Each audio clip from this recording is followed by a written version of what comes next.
Good evening. The special Dateline on the Anita Knutson case just finished moments ago, but the conversation about it is just getting started. Anita Knutson's roommate, Nicole Rice, was acquitted of murder in a March trial in Grand Forks.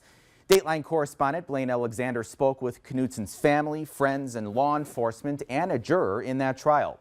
Now, this week, I had the chance to speak with Alexander on what she learned about this case and how it's impacted people across North Dakota and the country.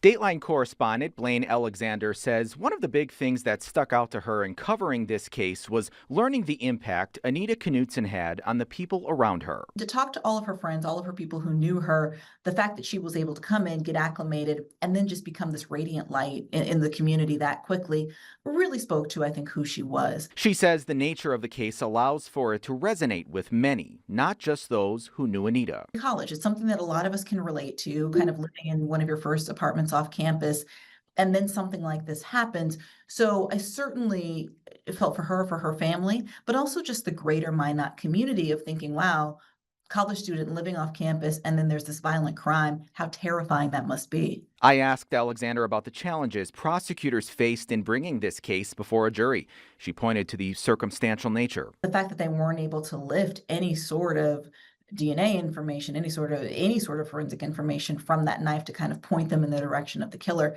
that's something that's very difficult. She also noted how closely so many people followed the case. Knowing how much this story stuck with people really stuck with me. The fact that there are still ribbons up in some places around her hometown.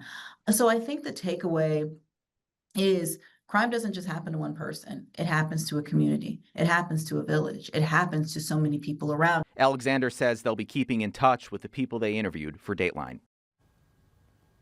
Now, some former classmates of Anita's, as well as her brother Daniel, started a scholarship foundation in their honor through the Velva Dollars for Scholars program. We'll have more on that in the coming days.